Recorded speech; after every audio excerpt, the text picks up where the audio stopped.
ودلوقتي يا حبايبي نقدر نقول مع بعض كده بقى ايه رأيكم بقى في الفراخ اللي متعذبة في الشوي دي؟ حاجة كده تحفة جدا مع الصوص بتاعها، كده عظمة بجد. مع الصوص بتاعها كده طعمها بيكون حكاية كده، مع شوية رز كده بقى معمر او رز بالشعرية، حاجة كده تحفة جدا. يلا بينا كده نشوف تتبيلة العظمة دي، الفراخ العظمة دي بالصوص القمر ده عملناها ازاي. بس اهم حاجة وقبل اي حاجة يا ريت ما تنسونيش بلايك وكومنت بسيط كده، عشان ده اللي هيرفع معانا الفيديو، ويا ريت لو اشتراك بسيط مش هيكلفك اي شيء.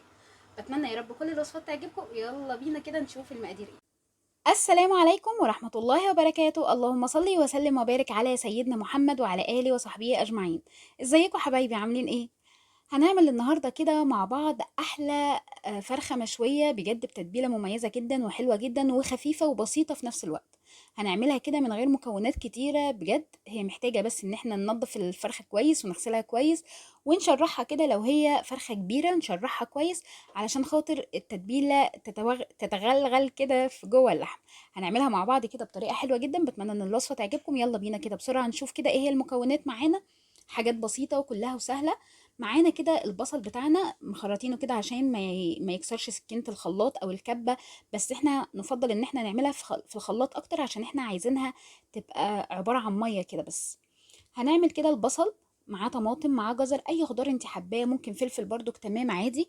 والبهارات بتاعتنا شوية كده من الملح، معلقة صغيرة من الكزبرة، حبة صغيرة من الفلفل الأسود، معلقة كبيرة من البابريكا عشان تديها لون حلو مع الطماطم، معلقة نص معلقة كده من الزعتر، ونص معلقة من الروزماري.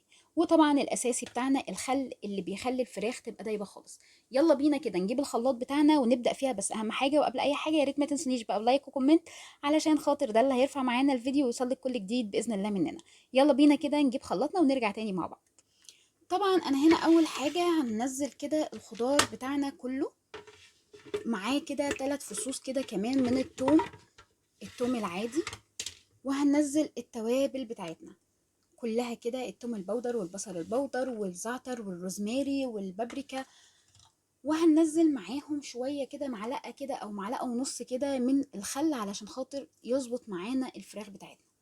يلا بينا بقى نضرب كل الكلام ده في الخلاط ونرجع تاني نشوف هنكمل وصفتنا ازاي قبل ما ندخلها الفرن. بتمنى ان الوصفه تعجبكم، بس خليكم معانا للاخر عشان تشوفوا شكل فرختنا. بس اهم حاجه وقبل اي حاجه يا ريت ما تنسوناش باللايك والكومنت، عشان ده اللي هيوصل معانا، اللي هيوصل معانا الفيديو علشان يستفيد بيه ناس كتيره. طبعا دي تتبيله خفيفه جدا، سهله وبسيطه وما فيهاش اي حاجه خالص، ولا افتكاسات ولا اي حاجه، بجد بتبقى طعمها تحفه جدا. يلا بينا كده نضرب المكونات ونرجع تاني مع بعض. وهنا بعد ما عملنا التتبيلة بتاعتنا كده هننزل عليها كده معلقة من الزيت، معلقة كده صغيرة من الزيت. هنرشها على التتبيلة بتاعتنا كده ونبدأ نقلب تتبيلتنا.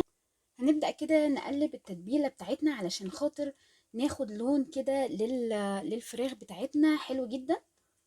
يلا بينا بقى كده نشرب كل التتبيلة دي كده للفراخ، هتاخدي طعم وريحة وشكل بجد تحفة جدا. يلا بينا بقى كده نجيب القالب بتاعنا اللي هنحط فيه الفراخ بتاعتنا.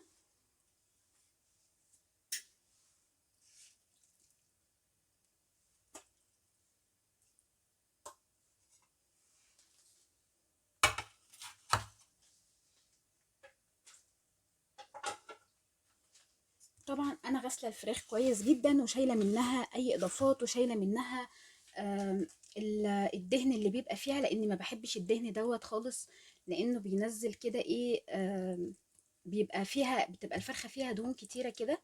فانا غسلاها كده وشايله منها كل الدهون اللي فيها. وتبدأي بقى كده تحشي الفرخة بتاعتك كده، تشربيها كلها. لو حابة ان انت تسيبيها ساعتين 3 في التلاجة مفيش اي مشكلة، وبجد بتبقى طعمها احلى طبعا كل ما تركنيها. طبعا احنا هنحط كده التتبيلة فيها وهنبدأ نسيبها كده شوية كده تتشرب التتبيلة، الفراخ بتاعتنا كده تتشرب التتبيلة. ونرجع تاني نكمل وصفتنا، نشوف هنحطها في الفرن وهتبقى شكل وطعم وريحة بجد تحفة جدا. وطبعا يا حبايبي بعد ما جهزناها كده وخلينا الفراخ كده تاخد التتبيله كلها، هنركنها في التلاجة كده لمده ساعتين ونرجع تاني نحطها في الفرن بتاعنا. بتمنى ان الوصفه تعجبكم وتكون خفيفه على قلبكم يا رب العالمين، وتدعموني دايما على قناتي على اليوتيوب حل الضغط او اكله جنان. هتلاقوا كل الوصفات فيها سهله وبسيطه، وبجد مش محتاجه اي حاجه، كل المكونات موجوده في البيت. لا احتاجنا في التتبيله دي، بجد هتبقى اطعم من اي محل بجد تشتريها من بره، احلى من اي حاجه، ولا فحم ولا اي حاجه بقى. هتعمليها في الفرن وبكل حاجه كده بسيطه، هتعمليها كده بطريقه بسيطه جدا وحلوه. بتمنى ان الوصفه تعجبكم، بس اهم حاجه تدعموني دايما على قناتي على اليوتيوب حل الضغط او اكل فنان، ويا ريت ما تنسونيش بلايك وكومنت علشان ده اللي هيرفع معانا الفيديو. يلا نركنها في التلاجة لمده ساعتين ونرجع تاني مع بعض. ودلوقتي يا حبايبي بعد ما خلاص كده ارتاحت لمدة ساعتين كده في التلاجة، هنبدأ بقى ان احنا نغلفها كده بالورق الفويل. وطبعا نكون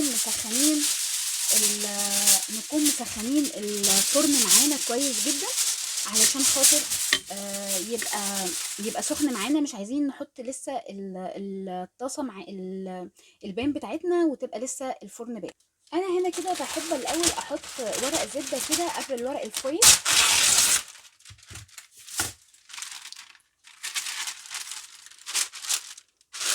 نغطيها كده بورق الزبدة الأول، وبعدين نجيب ورق الفويل بتاعنا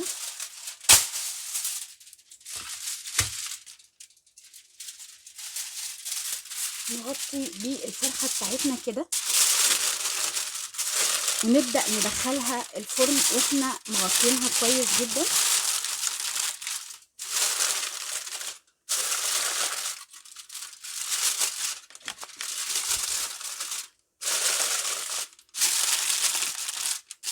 بجد وصفة سهلة وبسيطة ولا مكلفة ولا أي حاجة، كلها مكونات موجودة في البيت بجد بتخلي الفراخ ليها طعم تاني. هندخلها كده بقى الفرن ونرجع تاني مع بعض نشوف نكمل وصفتنا ازاي. بتمنى ان الوصفه تعجبكم وتكون خفيفه على قلبكم يا رب العالمين، وتدعموني دايما على قناتي على اليوتيوب حل الضغط او اكله جنان. هتلاقوا فيها كل الوصفات سهله وبسيطه، وبجد بجد بجد الحاجات اللي بنعملها كلها بتبقى مكونات موجوده في البيت. يلا بينا كده ندخلها الفرن ونرجع تاني. ودلوقتي يا حبايبي طبعا احنا كده شفنا الفراخ معانا استوت خالص، طلعناها ما احتاجتش شوايه ولا اي حاجه، طلعناها كده بجد ريحتها وطعمها هيكون عظمه جدا. طبعا احنا شايفين كده الصوص بتاعها كده مع شويه رز بجد بيكونوا حكايه. يلا بينا كده نحطها في طبق تقديمنا ونرجع تاني نشوف هنقدم طبقنا ازاي. بتمنى ان كل الوصفات تعجبكم، ويا ريت تقولوا لنا كده اذا كنتوا بتعملوا الفراخ بتتبيله تانية ولا لا، وننفذها معاكم باذن الله تعالى. هستنى منكم لايك وشير وسبسكرايب للقناه عشان يوصل كل جديد، وكومنت صغير كده عشان ده اللي هيرفع معانا الفيديو باذن الله تعالى. يلا بينا كده نحطها في طبق تقديمنا ونرجع تاني باذن الله. ودلوقتي يا حبايبي طبعا احنا شايفين كده الفرخه المتعذبه ديت في الشوي تحفه جدا، طعم وريحه حكايه. طبعا احنا شايفين كده الصوص بتاعها كده مع شويه رز ابيض كده حكايه، بجد اكله تحفه جدا وتتبيله بسيطه وخفيفه، مش قادره اقول لكم ريحتها عامله ازاي. بتمنى بقى كل الوصفات تعجبكم يا رب العالمين. طبعا احنا هنشوفها دلوقتي مستويه ازاي. طبعا احنا شايفينها كده مستويه خالص معانا خالص. بصوا كده اللحم بتاعها دايب خالص، اللحم بتاعها بجد دايب خالص كده، وطعمها بيبقى باين كده في التتبيله حكايه جدا. بتمنى بقى كل الوصفات تعجبكم يا رب العالمين، وتزوروني دايما على قناتي على اليوتيوب حل الضغط او اكله جنان، هتلاقوا فيها كل الوصفات سهله وبسيطه وبجد طعمها حكايه. اتمنى يا رب دعمكم دايما ليا. يا ريت كومنت كده بسيط عشان ده اللي هيرفع معانا الفيديو، لايك وكومنت واشتراك علشان ده اللي هيرفع معانا الفيديو ويوصل لك كل جديد باذن الله تعالى. ودلوقتي اقدر اقول لكم اشوفكم باذن الله في وصفه جديده، والسلام عليكم ورحمه الله وبركاته.